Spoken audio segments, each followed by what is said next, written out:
Throughout its history, Jacksonville, Illinois has been many things to many people.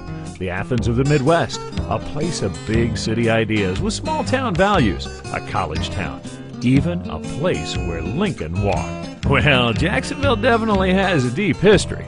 Founded in 1825 or 1867, depending on which historian you ask. 67, 1825. 67, 1825. Jacksonville was home to the first railroad in the western frontier, making the town a hub of life for the young state of Illinois. Bold decisions by Jacksonville's early inhabitants set up a pattern of innovation and open thinking that continues to this day. I love Jacksonville because of the educational institutions here. Not only do we have great public and private schools, but a town this size has two private four-year colleges and an extremely vibrant community college. The opportunities these schools bring are incredible, and they bring a constant influx of new people with new ideas. The first institution was Illinois College, which awarded the first degree in the state of Illinois.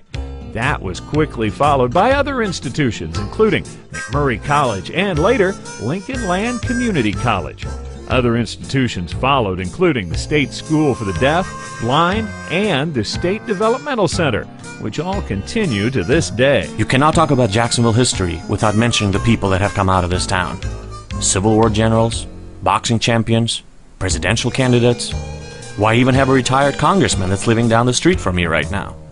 That's the kind of person you run into in Jacksonville. We've homegrown state governors, healthcare innovators, and even the man who broke Muhammad Ali's jaw in a boxing match in 1973. On the east side of town, you'll find the house of Civil War General Benjamin Grierson, and on the south side of town, the homestead of General John McClernand, now the site of the municipal golf course and swimming pool. General, the children of Jacksonville thank you.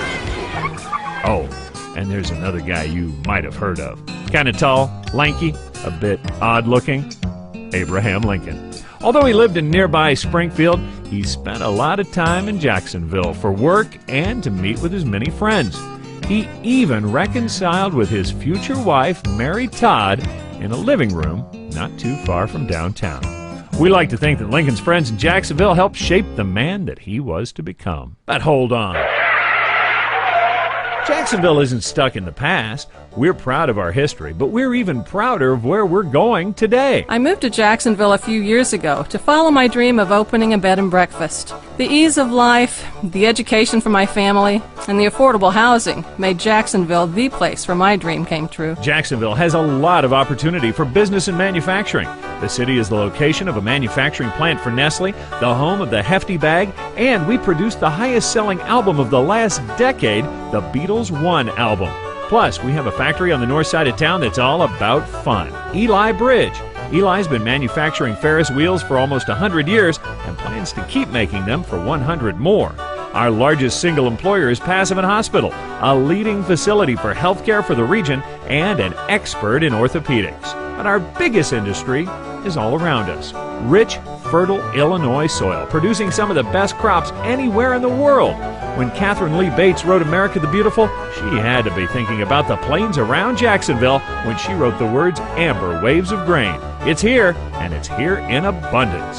Oh, and no hurricanes. When my wife and I were considering our retirement, we decided Jacksonville was a place to be. The colleges offer numerous cultural activities, the lifestyle is easy and laid back, and unlike Florida, no hurricanes or traffic.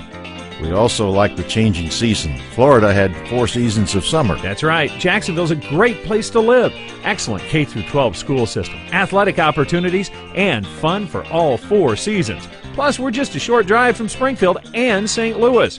You're likely to meet someone while you're out running errands and be invited to play on their softball team that night.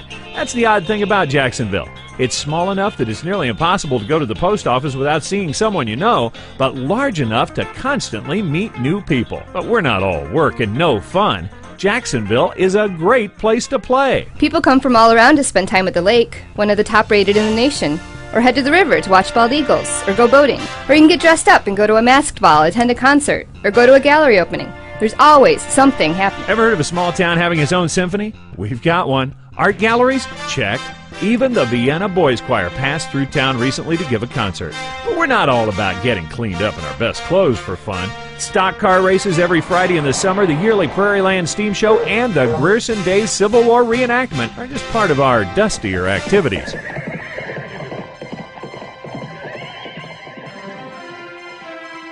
That's what makes Jacksonville so interesting and hard to pin down.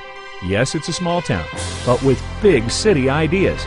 So is this town the Athens of the Midwest?